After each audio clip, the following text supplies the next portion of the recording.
Akka ragaan kitaaba qulqulluu irraa qorannu heerutti wangeelli dhugaan biyya Itoophiyaatti lallabamuu kan eegalee seenaa hojii ergamootaa boqonnaa 8 lakkoofsa 26 irraa eegalee waa'ee cuuphamuu aangawaa mootittii kan daakee isa xu'aashii yookaan murattee biyya Itoophiyaa fi seenaa Filiiphoosiin kan wal qabatee jiru akka ta'e ragaaleen tokko tokko ni heeru. Sanaan boodas amantaan kiristaanaa biyya Itoophiyaa keessatti sirnaan babal'achuudhaan haala gaariidhaan hojii isaa itti fufe. Bara mootummaa Izaanaa dhaloota Kiristoosiin booda bara 330 irraa eegalee hanga 340tti mishineroonni biyya alaa irraa dhufuudhaan aarsaa guddaa kaffalanii hojii kana akka jalqabsiisanis ragaaleen hedduun dhugaa ba'an ni jiru. Haa ta'u malee dhiibbaawwan adda addaa seexanni deddeebi'ee akka dhugaan kun hin labsamneef uumsaa tureen addaan ciccitaa kan ture yoo ta'es bara 18 duwwaa gara xumuraa fi jalqaba bara 19 duwwaa keessa immoo irra deebi'amee haala gaariidhaan dhugaan kun labsamaa iddoos qabachaa akka itti fufee ragaa kanarraa argachuun ni danda'ama. Kunis mishineroota Pirootestaantii fi Adventistii biyyoota ba'a fagoo adda addaa irraa dhufaniin adeemsifamaa turee jira. Haaluma kanaan waldaan Adventistii guyyaa 7ffaa immoo biyya Itoophiyaa keessatti hojii ishee jalqabaa gara bara 19 duwwaa keessa kan eegalte yoo taatu baruma kana keessas miseensota hedduu horachuu jalqabde. Amantaan kun jalqaba yeroo biyya kana seenee naannoo Eertiraa, naannoo uummattoota kibbaa, naannoo Shawaa fi Wallaggaattis babal'achuu itti fufe. Seenaan waa'ee jalqabamuu amantii Adventistii biyya Itoophiyaa ibsu akka qoodutti wangeelli gara naannoo Wallaggaatti addumaan Gimbii, Aayiraa fi gara naannoo Daalattiitti haala inni ittiin jalqabe yoo ibsu baruma armaan olitti eerame keessa gara naannoo kanaattis akka babal'ate ni dubbata. Mishineroonni kunis yeroo jalqabaa miilaan adeemuudhaan karaa Sudaanii fi kibba Itoophiyaa irraan gara Wallaggaatti tarkaanfatanii kana keessattis daldaltoonnii fi hojjetoonni mootummaa akkasumas namoonni barnoota qaban tokko tokko qooda fudhattoota hojii kanaa akka turanis ragaa kanarraa argachuun ni danda'ama. Haaluma wal fakkaatuun amantaan Adventistii guyyaa 7ffaa waggoota hedduutiif naannoo lixaa magaalaaf baadiyyaa ishee guutummaa qaqqabu eegale. Har'aa seenaa kana waa malee kaasuu hin jaallanne. Gareen miidiyaa Hoop Chaanaal Itoophiyaa sagantaa afaan Oromoos hojiidhaaf gara Wallaggaa lixaa ganda daalatti yeroo adeemnetti waldaan Adventistii guyyaa torbaffaa daalatti waldaa maqaa qabduu fi kan bara baay'eef lakkoofsiste ta'uu ishee duraan odeeffanne waan turreef namoota waa'ee ishee keessa beekan tokko tokko dubbisuu dandeenyeerra. Turtii keessan nu waliin yoo godhattan har'a waldaa seenaa dilbii qabdu kana waliin walisin barsiisaa dhaamsa waldaan kun qabdu immoo kan isiniif qoonnu ta'a. Nu waliin turaanis afeerraa keenya kabajaati.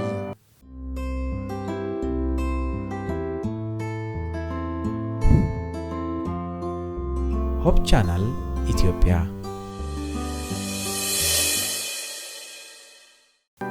Haaluma kanaan waldaan Adventistii guyyaa torbaffaa bara kamiin hundeeffamtee yeroo hundeeffama ishee kanas rakkinoonni ishee mudachaa turan maal turan jennes luba waltajjii hundee gaafanneerra. Lubni waltajjii hundee dhalootaan iddoodhuma kana waan ta'aniif waan beekan hundaa akkas jechuudhaan yaada isaanii nuuf qoodanii. Waldaan Adventistii guyyaa torbaffaa daalatti anuma umurii koo wajjin kan hundoofteedha yaada.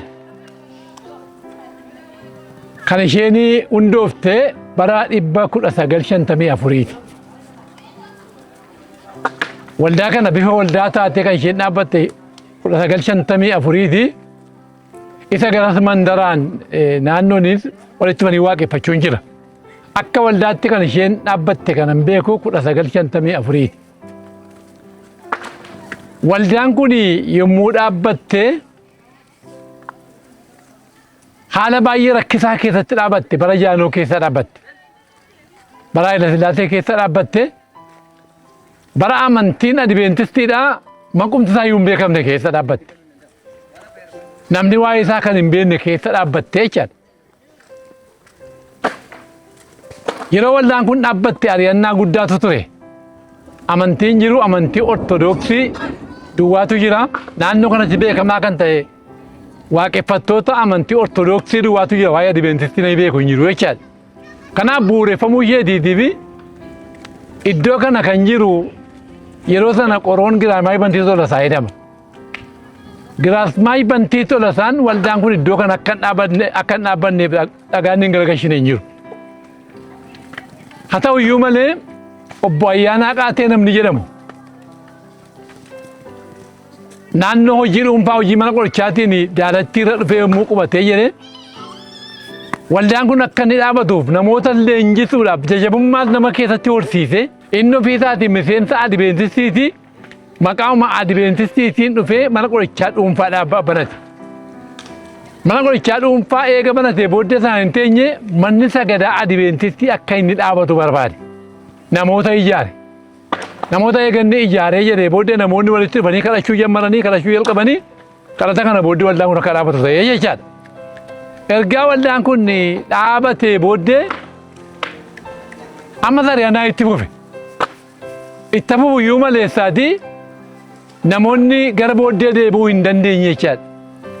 Baay'ee kan nama dinqisiisu manni sagadaa Adventistii daalatti kun yommuu dhaabbatu mana sagadaa duwwaa miti. Manni qorichaas bukkee dhaabate. Tajaajila hawaasummaa akka kennutti manni barumsaas keessatti baname. Mana barumsaa kutaa tokko amma ja'aatti asitti baname. Anama ofii kooti kutaa tokko amma ja'aatti addanatti baradhee jechaadha. Waldaan Adventistii guyyaa torbaffaa wangeela duwwaa barsiisuu utuu hin ta'in namoonni hubannaa ogummaa qabaatanii sammuun isaanii waa yaaduu akka danda'utti mana barumsaa bananii mana barumsaa kana keessatti barsiisonni barattoonni ulaa kanatti kan barataniif kan guddatan namoonni har'a biyya keessas ta'e biyya alaatti kan baay'ee beekaman namoota hedduu jira jechaadha. Itti dabaluudhaanis luba waltajjiitiin waldaan Adventistii guyyaa torbaffaa daalatti barri hundeeffama ishee hamma kana kan ture erga ta'ee haadha waldootaa akkam akkamii fa'i jennees isaaniin gaafanneerra. Isaanis haala kanaan waan beekan hundaa yaada isaanii nuuf qoodaniiru. Tokko tokkoon waldaa kana maqaa dhawraa guyyaan tokko nama hin ga'u. Fakkeenyaaf waldaan zoonii Innaangoo kana jalaa ba'e. Waldaan zoonii Innaangoo attamitti ba'e yommuu jedhamu yeroo sana biyyi lafaa nuuf hirmiidha jechuudhaani namoonni keenya ulaa kanatti kan baratan miseensa waldaa kanaa kan ta'ani kan akka Paaster Baqqalee Guutataa fa'a kan akka Paaster Daggafaa Hundee fa'a Kanaka ato Baqqalee Tarfaasaa fa'aa addana keessaa bahuudhaani buufata kana tuun taane kana keessaa ba'anii doonii naangoo haxxosii kan dhaqanii ijaaran garjoosii baniin dhaqanii kan ijaaran kan hundeessanidha jechaadha. Yeroo kana karaa aqixaaccaa kanaan immoo Aalleewwaa kan jedhamu dhaqanii bifa simirritiitiin diraamaa adda addaa geessuudhaani waldaan utuu achiin dhaabatiin kan ture gaaddisatti namoota barsiisuudhaani har'a waldaan Adventistii guyyaa torbaffaa Aalleewwaa dhaabatee waldaa guddaa jira amma buufata ta'ee jira jechaadha. Waldaan kun seenduubee gaarii akkasii ergaa qabaattee har'a sadarkaa maalirra jirtire bakkee isheetiin yeroo ilaallu waldaan kun dulloomtee jiguudhaaf jetti ijoollee isheen guddifatte kanaaf dhaamsa akkamii qabduuf dhalattoota waldaan kun guddifatte qofas utuu hin taane kanneen miidiyaa kana dhaggeeffachaa jiraniin hundumtuu maal gochuu qabu jettanii yaaddu jennees luba waltajjii gaafanneerra. Baay'ee gaariidha. Yeroo sana waldaan kan ishee itti ijaaramte nan beeka haalli yeroo baay'ee jireenyi salphaadha. Kottaa ashawaa guurree waldaa dhaabbanna jennaan laguma kana biyyaan ture ashawaasumaa guurree ijaarree jechaadha. Waldaan dhaabbate. Wanti qabaadhaa fitan hundumtuu salphaadha jechaadha. Yeroo manni sagadaa kun ijaarame manni sagadaa bifa kanaan dhagaan kan ijaarame godina Wallagga Lixaa keessa hin jiru. Daalattii duwwaa dhaabate. Kanaaf daalattiin har'a haala waldaa Innaangoo, waldaa Ganjii, waldaa Aallee, waldaa Buukkoo kan jennu kanaadha jechaadha. Amma garuu waldaan kun akka itti dhaabatee utuma jiru namoonni keessaa barumsaan iddoo garaagaraa dhaquudhaan kan ka'e. Hamma biyya alaatti adeemuu isaaniirraan kan ka'e haalli jireenyaa immoo baay'ee dhaqee bal'achuudhaan kan ka'e namoonni keessaa yaa'anii haphachuudhaan kan ka'e waldaan kun indaganaa deebitee waldaa haaraa dhaabbachuu gara dhabuutti dhufte jechaadha. Akka jechuun maa inni addana keessaa kan baan akka fakkeenyaatti Innaangoorratti waldaan baay'ee miidhagaa ta'e dhaabbateetu jira. Namoota baay'ee of jalaa qaba waan ta'eef. Wanjoo keessa dhaabbatee waan akka kanneen akka Kichee Wanjoo, kan akka Maakuloofaa, kan akka Busaanoofaa dhaabbatanii jiru. Waldaan kun amma amantiitti laaftee utuu hin taane haalumaan namoonni keessaa ba'anii waldaan murattee iddoo biraatti ijaaramtee miseensi ishee baay'ee waan gadi bu'ee fi mana gaashaa keessa teessee immoo barsiiftee barteetti waan ta'eetiif amma immoo mana sagadaa kana akkaataa baraatti akkaataa mana sagadaa si'anaatti dhaabbattee keessa jiraachuu dadhabuudhaani haala waldaa naannoo kanaa kan taate amma deebiteetu seenaa ishee durii bifa ishee durii abdeetu gara kufaatiitti dhufte jechaadha. Kanaaf egaa amma Waaqayyoonis kadhachuudhaan tarii ilmaan ishee kan ta'an biyya alaatii biyya keessa kan jiran naannoof kan jiraatan akka itti nutti dirmataniif akka waldaa kanaaf dirmataniitiifitu waldaan kun waamicha gootee jirti. Ammayyuu kan nu jennu yoo jiraate maqaa gooftaatti isin kadhanna waamicha isin waamna waldaa kanaaf birmadhaa. Ijoollee waldaa kanaa kan taatan yookiin immoo dhala waldaa kanaa daa'imman waldaa kanaa kan ta'ani akka dirmataniitiifi akkuma yeroo jalqabaa waldaa tokkoffaa yookiin immoo ijaarsa haaraa naannoo biraa kan hin jiraanne akkuma ijaarame amma waldaan kun bifa ishee jalqabaa deebitee haareeffattee akka jiraattuuf ilmaan isheetiif waamicha gochaa irraa jechaadha. Haaluma wal fakkaatuun miseensa waldaa Adventistii guyyaa torbaffaa daalatti kan ta'anii fi haala waldattiin keessa dabartee as geesses ta'ee sadarkaa isheen ammarra jirtus kan beekan obbo Yaadataa Tarreessaas argannee haala waldaan kun keessa dabartee as geesse gaafannee jirra. Isaanis haala kanaan waan beekan yaada isaanii hundanuuf qoodaniiru. Baay'ee gaariidha. Waaqayyoon hin galateeffannaa. Bara sana keessaa rakkoo baay'eetu ture. Yeroon sun yeroo amantiin baay'ee hin deeggaramne waan ta'eef yeroo itti wangeelli lallabamuudhaaf haalli mijataa hin taane keessa waan jirtuufi yeroon sun yeroo rakkoo ture. Haa ta'u garuu namoonni yeroo sana turan namoota baratan otuu hin taane namoota baay'ee ogummaadhaan fagaatan otuu hin taane namoota waa tokkoyyuu ogummaa hin qabne. Maqaa isaanii kaasuu yoon barbaade akka fakkeenyaatti jechuudha warra akka obbo Kumarraa Dhaabaa, warra akka obbo Shifarraa Abdiisaa, warra akka obbo Kabbadaa Nagarii, warra akka Paaster Faqaaduu Shoonee isaan kanaaf kan kana fakkaatanii yeroo sana wal'aansoo guddaa wangeelli kun akka lallabamuu fi sochii guddaa kan godhaa turanii ogummaadhuma Waaqayyo isaaniif kenneen wangeela kana babal'isuudhaa fi yaalii guddaa godhaa kan turan namoota akkasii kana yaadannaa jechuudha. Sadarkaan waldaan kun irra turte yeroo gaariitti akkasaa turuyyuu malee har'a garuu waldaa kana yeroo ilaallu sadarkaan isheen irra jirtu namatti kan tolu miti. Kanaaf furmaanni maali? Dhaamsa akkamii qabdu jennees obbo Yaadataa gaafannaan haala kanaan yaada isaanii nuuf qoodani. Yeroo kana haalli waldaan keenya irra jirtu waldoonni kan biraanii gargaarsa adda addaatiin yookiin namoota qabaniin yeroo isaan gurguddatanii waldaa gaggaarii bifa bareedaa qabu yeroo ijaarratan yommuu ta'u, waldaan kun garuu waldoota baay'ee guddiftee waldoota baay'ee ijaartee kan akka Kichee, kan akka Qaawusoo, kan akka Maakuloo isaan kanaaf kan kana fakkaatanii waldaa hedduu ijaartee guddiftee baafteetti jechuudha. Garuu amma ofii isheetii miseensi ishee baay'ee wanta harka qalleessa ta'anii fi amma bifa adda ta'een waldaa adda ta'e ijaaruudhaa fi sochii barbaachisaa gochuudhaa fi gargaarsa ishee barbaachisu keessaas haa ta'u karaa alaa waldaa kana miidhagsuudhaa fi sochii barbaachisaa ta'e gochaa jirti. Kanaaf gara fuulduraatti waan ammayyaa'e tokko waldaa bareede tokko ijaaruu barbaaddi jechuudha. Dhaamsi nuyi qabnu ijoolleen ishee kun kanaan dura waldaan kun namoota baay'ee guddifte. Biyya bakkeetis kan qabdu, biyya keessaatis kan qabdu, barsiisotas kan ta'anii, dookteerota kan ta'anii, injiineroota kan ta'anii, namoota gurguddaa baastee iddoo adda addaatii qabdi jechuudha. Kanaaf ijoolleen ishee akka kanatti guddatanii iddoo sadarkaa guddaarra jiran kun deebi'anii haadha isaanii kana akka isaan yaadatan barbaanna. Haadha isaanii kana eessa jirti? Maal fakkaatti?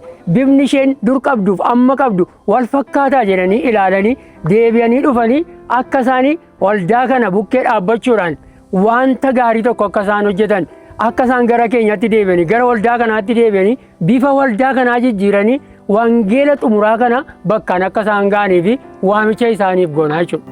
Hojii geggeessaa waldaa Adventistii guyyaa 7ffaa Daalattii fi walitti qabaa koree ijaarsa waldaa kanaa kan ta'an barsiisaa Tolasaa Shifarraas gama isaaniitiin haala waldattiin keessa jirtuu fi karoorri waldattiin qabdus maali jennee gaafanneerra.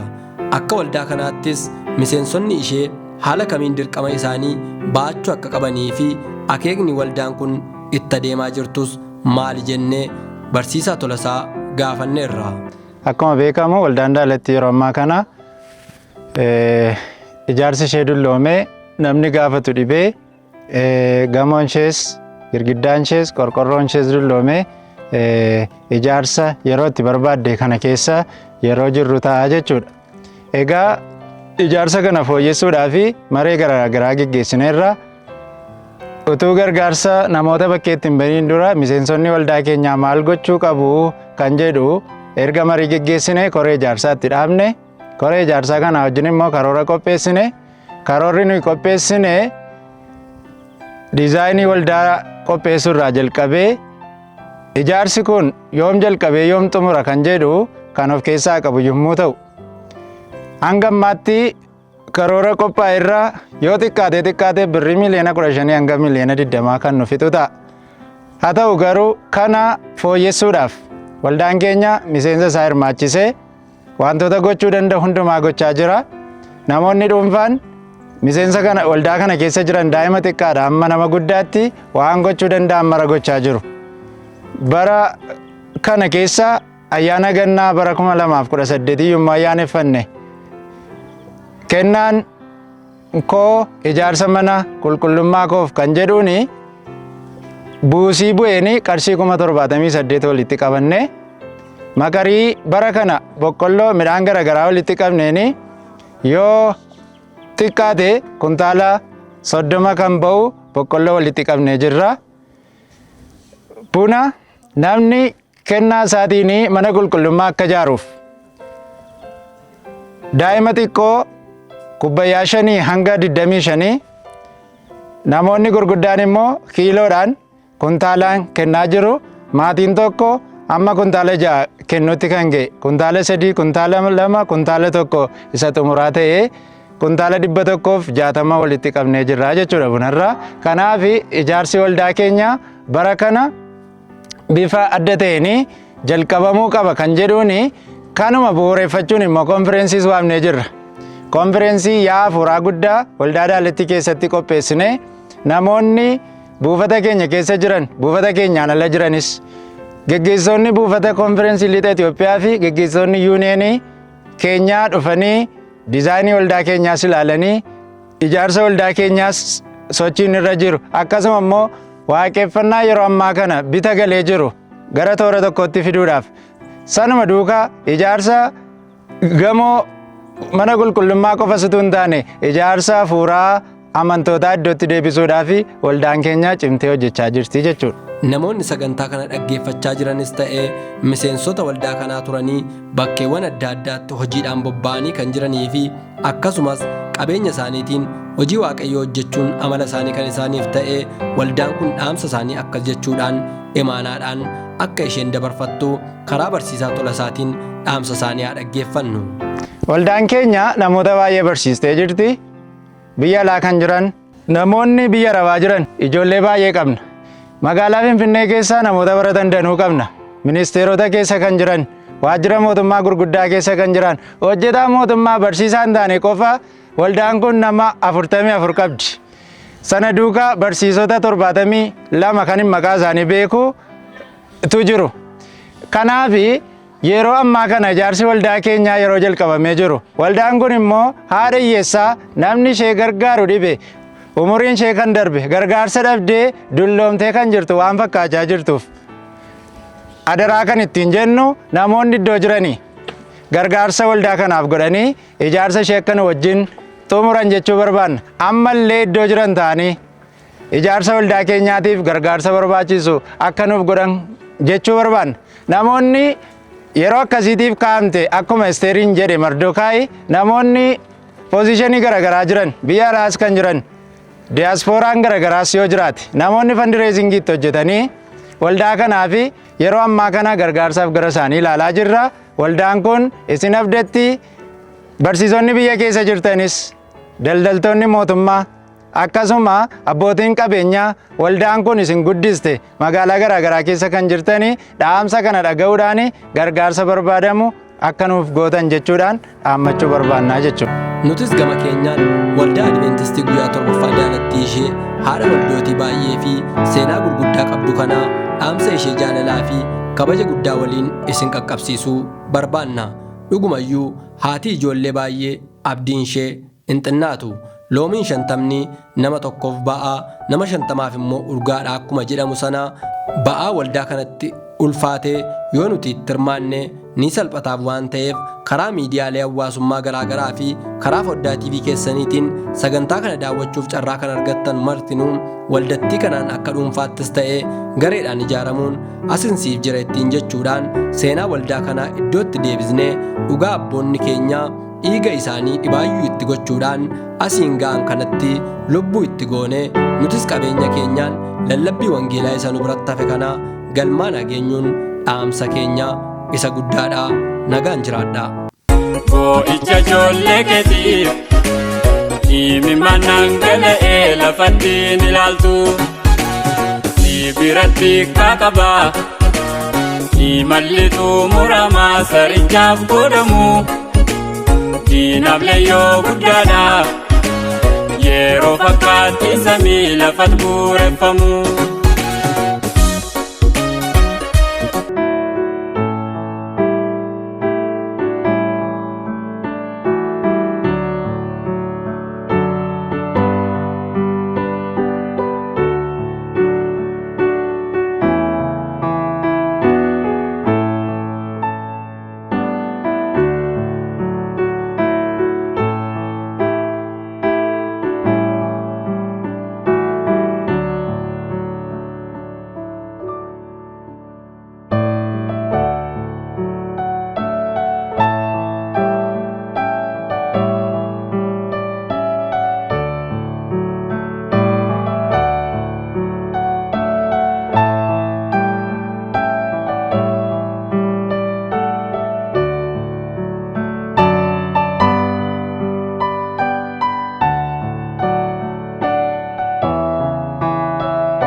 kennaa samii sochoosu kan jedhu Maarqos boqonnaa 12 lakkoofsa 41 hanga 44tti gabaabsinee haala amma keessa jirru keessatti waliin ilaalla.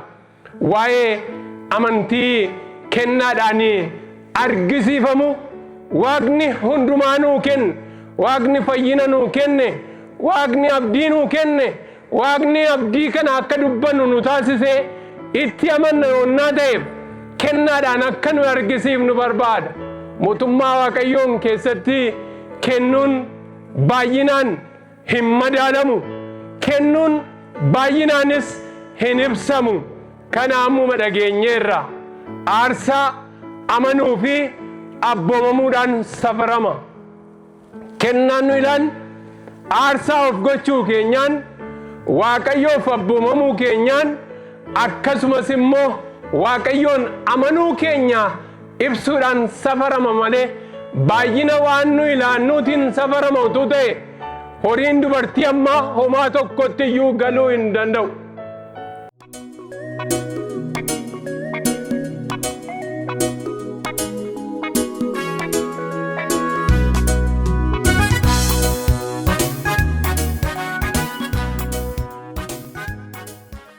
Akkuma Qaayiliif akkuma Abeel lamaanuu kennaa geessani, lamaanuu iyyuu Waaqayyoota abboome. Inni tokko akka Waaqayyo abboometti waan Waaqayyo abboome waan garaansaa isa ajaje waan gochuu danda'u yommuu godhe, inni tokko immoo karaa mataa isaatii baase, karoora mataa isaatii Waaqayyoon kanuman qabuun yookiis waanuman kennuu danda'uun kennaa jedhe jijjiiruu silaa hin danda'a ture. Fayyina mataa isaatii, karoora mataa isaatii dhangala'uu dhiigaa malee dhiifamuun cubbuu hin jiru kan jedhu kan argisiisu sana dhiisee yeroo inni fayyina mataa isaatii qopheessee argina. Waaqayyo aarsaa keenya ni ilaala. Akkuma gaafa sana aarsaa Qaayiliin ilaalaa ture, har'as aarsaa keenya ni ilaala. Akkuma gaafa sana aarsaa Abeeliin ilaalaa ture, har'as aarsaa keenya ni ilaala. Galata keenya hin dhaggeeffata. Mormaa walitti dubbanna ta'ee fi garaa keenya irraa maddee jaalalli Waaqayyoo, gochaan Waaqayyoo garaa keenya irraa nu giddisiisee goonaa keenya samaayiin ni ilaala. Kanaaf iyyuu yeroo waaqeffannaadhaaf fuula Waaqayyootti argamnu hundumaa hafuuraa fi ogummaadhaan Waaqayyoon dura akka deddeebinuuf Gooftaan nu haa gargaaru.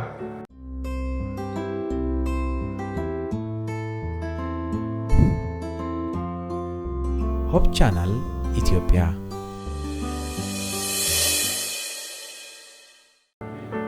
Yesuus fuullee qodaa buusii taa'ee yeroo namni horii qodaa buusii keessa buusu inni ilaala ture jedha. Hundumtuu buusaa ture, hundumtuu kennaa ture. Xiyyeeffannoo isaa kan qabate garuu kanaadha, hiyyeessaa ishee saantimaan buufamte kanaadha. Gaddarama maaliif fiddi saantimni kun? Haati hiyyeessaa hundumaa caalaa laachuu ishee isa ilaale sanatu dhugaa ba'e. Danuu hiyyummaa ishee jedha Macaafni Qulqulluun. Danuu hiyyummaa ishee keessaa, baay'ina hiyyuma ishee keessatti jechuudha. Bultoo isheetiif waanuma qabdu qofaa laatte jechuun Yesuus waan inni ilaalu horii isheen qodaa buusii keessa buufte sana utuu hin ta'in isa onnee ishee irratti hafe, isa onnee ishee irratti hafe amantii ishee ilaaluudhaan dubartiin kun guutummaa jireenya isheetii Waaqayyoof kennite kan jedhu dubbate.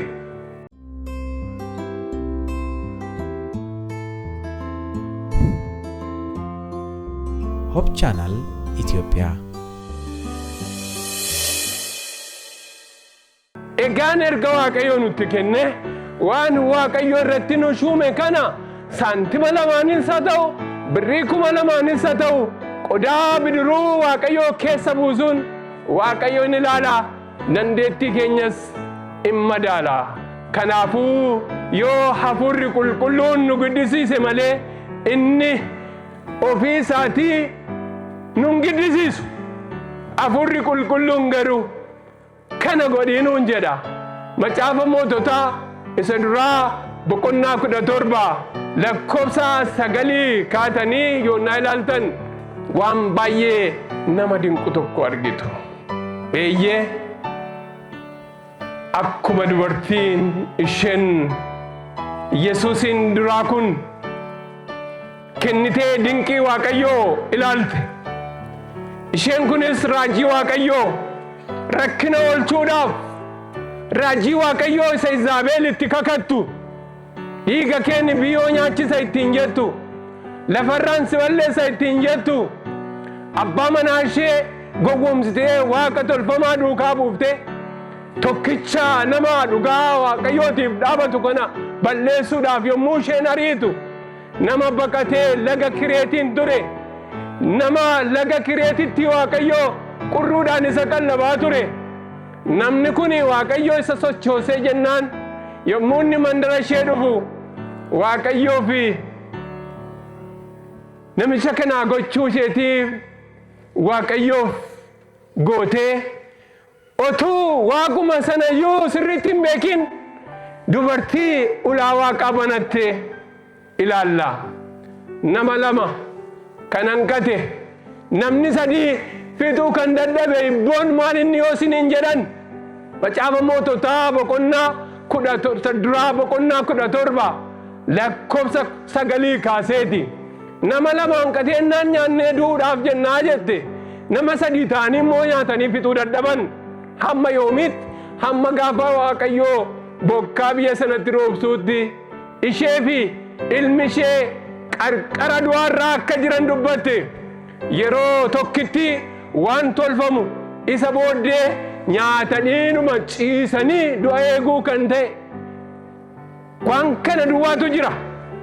Kanatu biyya akkasii keessatti raajiin kun jalqaba isaa maaliif akka inni godhu nuuf hin galu.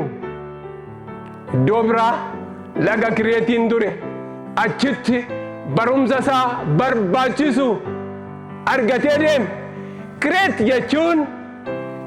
jechuun kutuu jechuudha, qexa'uu jechuudha, irraa harcaasuu jechuudha. Laga Kireetitti geessee Waaqayyo amala Eliyaasiin isa raajii sana keessaa balleessuudhaaf barbaachisu isa keessaa ergaa balleessee booddeedha. Gara iddoo kanaatti immoo kan inni isa dabarse laga sanatti harcaadhaa fi raacitii akkaataa inni dursa itti yaadaa ture sana keessaa balleessuudhaan Waaqayyo qurruun bineensa qulqulluu miti akka amantiitti qurruunis kabenjeri yookiis raqa funaantuudha. Qurruun iyyuu geessee Waaqayyo qurruudhaan iyyuu nyaachisuu akka danda'u qurruun ofii nyaatti malee namaaf hin laattu. Waaqayyo kun qurruu ofittoo fuudhee buddeena akka isheen isaaf kennuu dandeessu ergaa isa barsiisee booddee amma eessatti tolee gammadee laguma sana jiraachuu barbaade. Izaabeelis isin argitu, mootichi isin argu, duutis hin jiru, bishaan Kireetiin keessaa dhuga, buddeena qurruutu fida. Eliyaasiin maal isa barbaachisa? Maal gochuu deebi'a iddoo namaatti? Isa Waaqayyotu qallaba. Achi isa baasuudhaaf yeroo inni madda Kireetiin gosse, yeroo inni qurruun sun akka nyaata hin geessine taasise, barumsa achitti inni fixu barsiisee Waaqayyo amma iddoo kan biraatti isa geessuudhaaf jedha.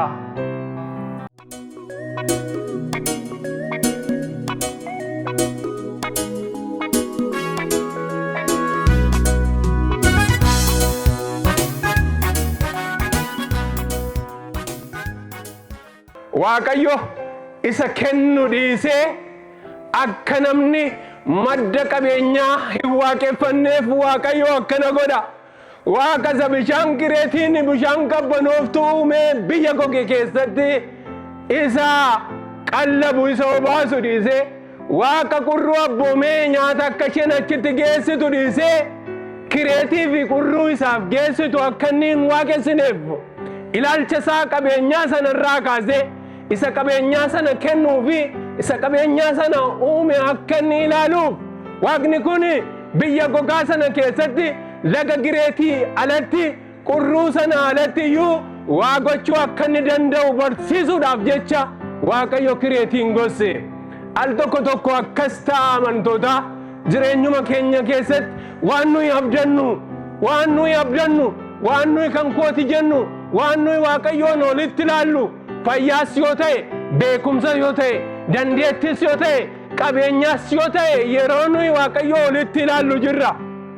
Isinittan hima dandeettii faarfannaa warri qabdan waldaan faarfannaadhaaf otuu isin barbaaddu waan akkasii yoo ta'e malee ani waldaadhaaf hin faarfadhu jettanii kan yaaddan yoonnaa ta'e amanaa Waaqayyo isin malee namoota kumaatamaan lakkaaman akka qabu dandeettii Waaqayyo isiniif kenne Waaqa isiniif kenne dhiiftanii dandeettii Waaqayyo isiniif kenne waaqessuu yeroo jalqabdan eeggadhaa.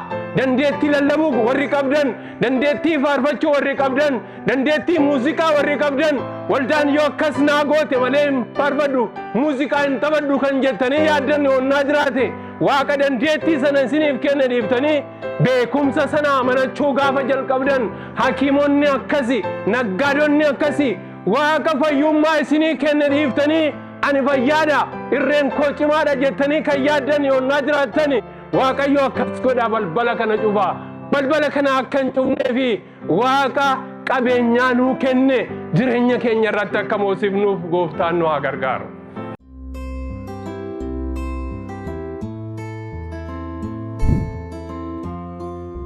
ሆፕ ቻናል ኢትዮጵያ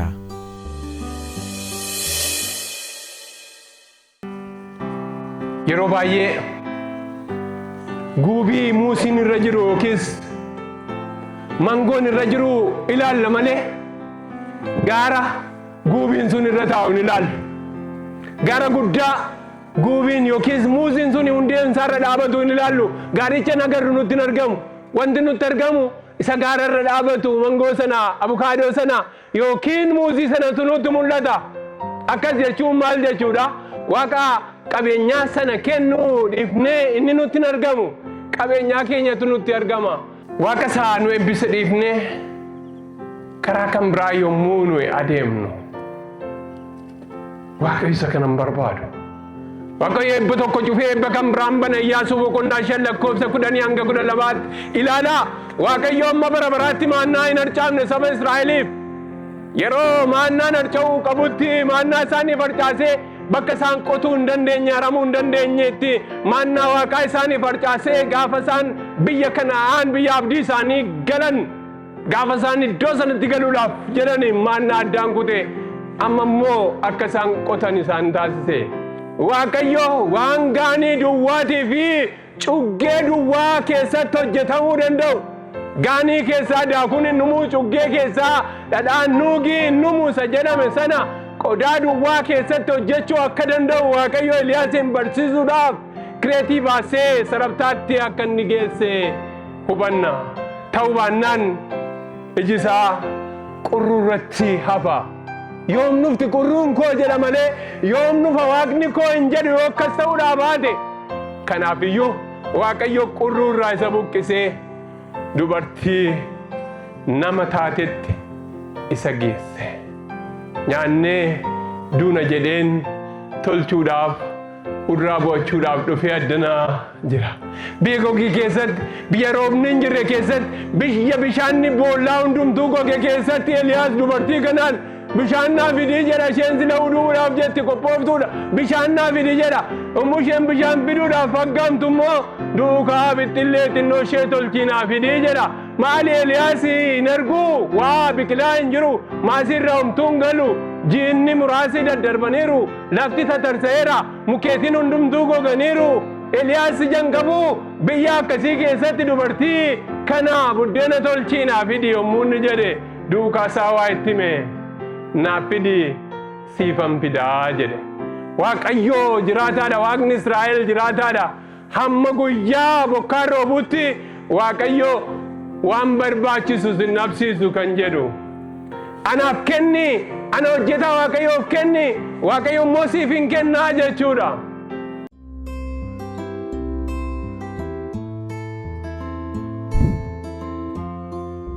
ሆፕ ቻናል ኢትዮጵያ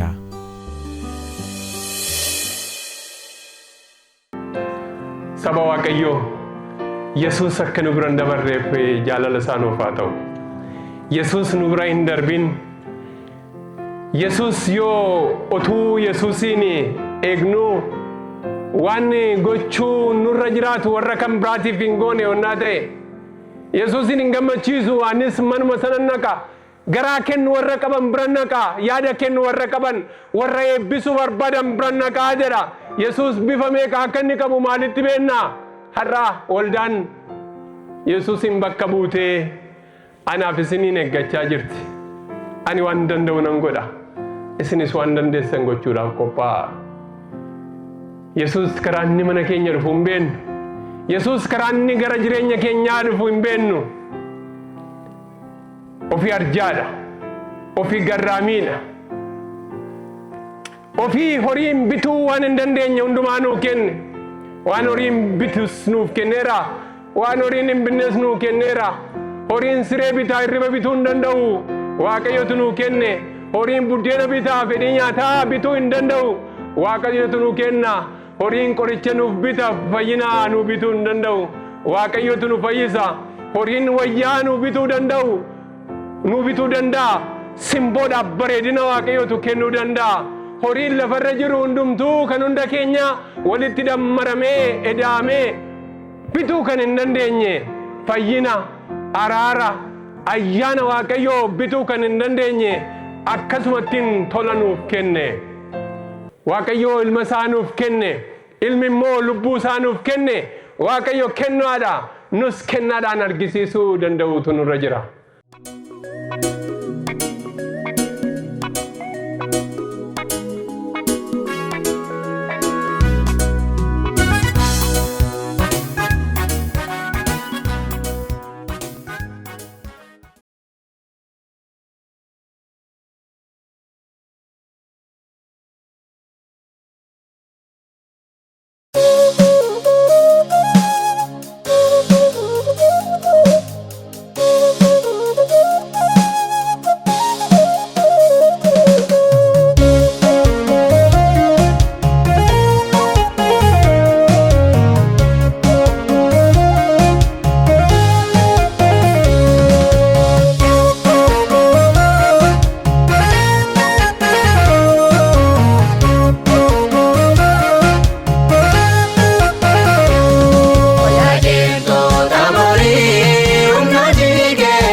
Jaya ta, Ustaz Jeka na gubawa.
barsiisna kan qabnu. Latino jigeni waumale nusanterti dacheni. Maloda filu faradi agoftan chalisini. Abelirra jalqabeni nirugota. Wamayomi faradu jereyata. Musdache kana kuba warri jiranu. Tulfate panu yerunda banu. Yomida kampogonu.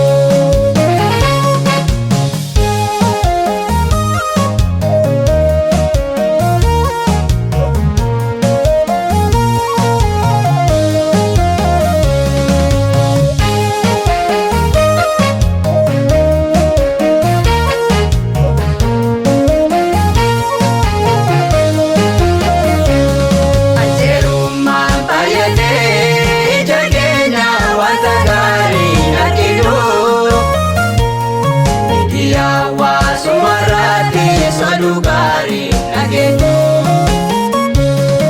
kapasan kabadu raimoni seramati digani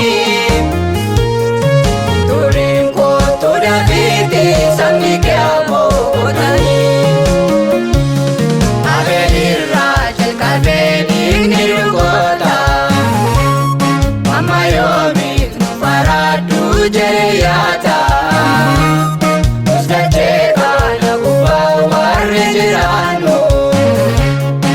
Tulfate panu yerunda banu. Yomida kampogonu.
Bakkalcha bari inni ibsu faayisaan nuuf dhaalateera.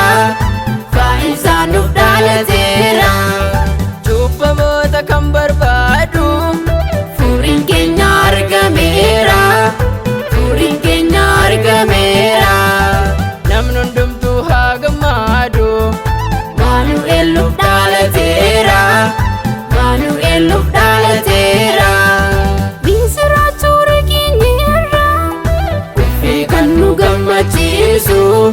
Kuffee kan nu gammachiisu faayisaan nuuf dhaalateera. Bakkalcha barii inni ibsu. Bakkalcha barii inni ibsu. Furiin keenya argameera. Cubbamoota kan barbaadu. Cubbamoota kan barbaadu. Maanu'eel nuuf dhaalateera. Namni hundumtuu haa gammaadu. Namni hundumtuu haa gammaadu. Egaa karoorri fayyina amma raawwatama. Ameen ameen. Kaayyoon diina humna isaatiin ni diigama. Yesus Beetelem keessatti dhufee nuuf dhalaate. Ameen ameen. Kanaaf gammachuun namoota ni mul'ate. Horii keessatti argani warri tiksotaayyuu. Ameen ameen. Abdiin keenya dhugoomeera haa ulfaatu Waaqayyoo.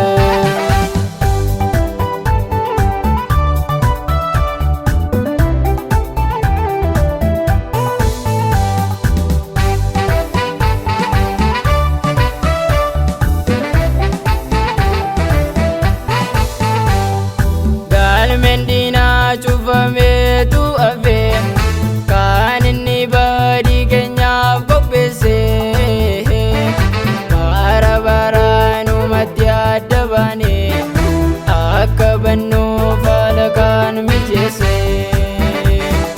hariiroo qabnu gargar kutuudhaan du'aaf nu kaadhimu barbaadeera maqaa olee calma waaqayyooti dhaamaatiin isaa kun karaatti hafeera gaaraan keenyas gammadee arbii du'aatu nurraa hiikame nuuf mirkaneeffameera kan raajiidhaan dursa nutti himame mootiin nagaa Maanu'eel furii ilmaan nama isaa dhalatu kuufee gajaan argine kaasuttutu Maariyaam hin baatu.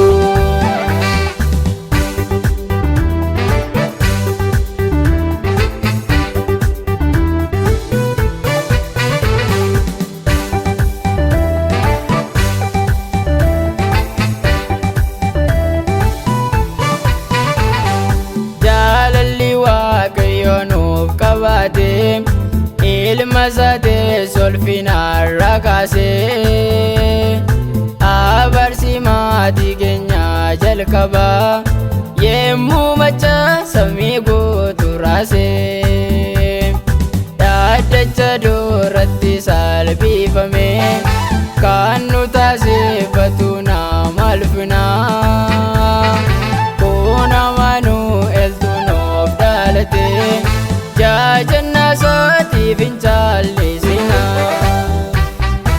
egaa karoorri fayyina amma raawwatama ameen ameen kayyoon diinaa humna isaatiin ni diigama Yesus Beetelem keessatti dhufee nuuf dhalate ameen ameen kanaaf gammachuun namoota ni mul'ate Lawrii keessatti argani warri tiksoota iyyuu ameen ameen abdiin keenya dhugoomeera ulfaatu Waaqayyoo.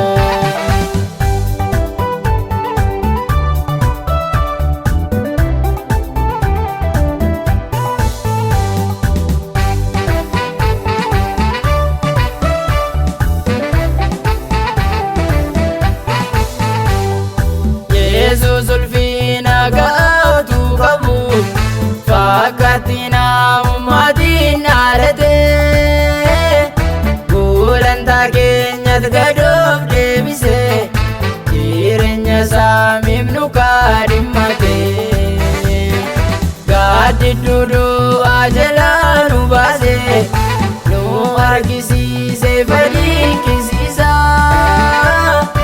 Elshadaayin danda'a waan hundaa ajab namaaniif jaalallisa qajeelummaadhaan kan moosifame guddinni nagaa sangamuudhuma